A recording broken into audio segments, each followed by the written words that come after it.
first part, I'm going to talk about why rough traders always lose so much money. Hi, I'm Danny. I'm going to discuss whether Barings or Société Générale were prepared to detect the fraud. Hi, I'm Sarah. My topic is who is most to blame in these cases. Hi, I'm Fergal. I'm going to conclude with a brief comparison between Société Générale, Barings Bank and the All First AIB scandal. Hi, today I'm going to talk about how clinic license and jury motives suspected trading activity have lost so much money. Basically, all rough traders have the same motivation. They have eager to obtain success. However, they cannot follow their own financial products to determine the wrong trade. They are over-addicted gambling. The second reason is rough traders are not a person in the fight. They always have a bank behind them that loves speculation. And the third reason is to reach a certain point.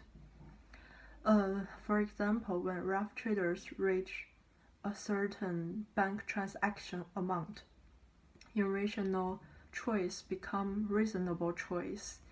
When they lost more than the amount of funds, they will begin to risk higher and higher speculation. That's really dangerous. And then I'm gonna talk about the bank, how to prevent the emergency of rough traders. And the first one is to promote the construction of financial market risk provision system. And the second one is insist the industry self-discipline management and to enhance the market's ability to self-restrict. And the third one is to strengthen the internal control system, improve the level of risk management of the financial institutions. Thank you. Both Société Générale and Barings should have been able to detect the frauds committed by Jerome Kerviel and Nick Leeson. They both ignored many warning signs. In the case of Société Générale, there were 75 red flags missed or ignored by management, according to a report on the incident compiled by several board members, which included a trade with a maturity date on a Saturday, and bets with pending counterparties and missing brokers' names. Any time Kerviel was questioned on any of this, he would produce a forged document or email to defend his positions. This scandal happened in 2008, a time where everyone working for Société Générale knew how to use a computer and surely could not have been duped by a forged email supposedly from another major financial institution. The one major red flag that all of Société Générale's senior management had to be aware of was Kerviel's extraordinary earnings, which grew sixfold between 2006 and 2007 to account for 59% of the total earnings for the Delta One trading desk which he was working at. Earnings of this magnitude are impossible, given his low trading limit and assigned task of arbitraging plain vanilla futures contracts. What seems to be the case here is that Société Générale were well aware of Kerviel's activities, but were happy enough to let him rake in the massive profits for the bank. In other words, when Kerviel made money in 2007, he was a superstar trader, and when he lost in 2008, he became a rogue one.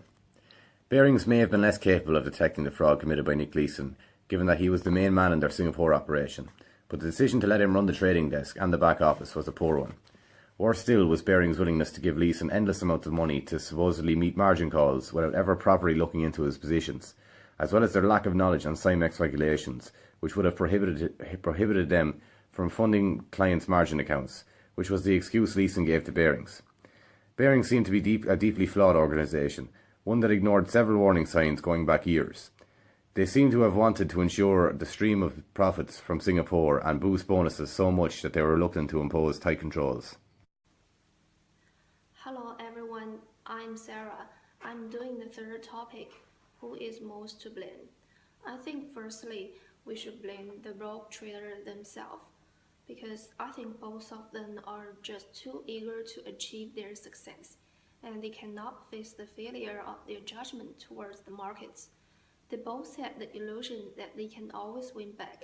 They are driven by the gambler psychology, and finally they become unscrupulous traders. And I think the second thing we should blame is banks' internal management and risk control system. In our cases of Mr. Cavier, we know he repeatedly circumvented the control mechanism, which proves the lack of bank's internal management. And also, it is easy for us to observe the deficiency for a borrowing bank to have an operating and functioning mechanism that is clearly defined, coordinated, and interdependent. And many of its loopholes in regulation are clearly in violation of the normal logic that a rational supervision department may have. And I think the third thing we should blame is the loopholes in external regulation. We know the salary system of investment bank encourages. The two most comparable cases that we would have studied would be that of Nick Leeson at Barings Bank and John Rusnak of Allfirst, which was a subsidiary of AIB at the time. Rusnak is responsible for losses of up to $691 million in February 2002. Now, at the time, this was the fourth largest rogue trader case in the history of the world. It's since been surpassed. He too, like Nick Leeson, engaged in unauthorized speculation. This time it was between the US dollar and the Japanese yen exchange rates. And he too suffered losses at the start and attempted to hide his positions. In this case, he created imaginary trades to make it look like he was hedging his position. Again, like Nick Leeson, there was suspicion around John Rusnak and his activities before he was actually discovered.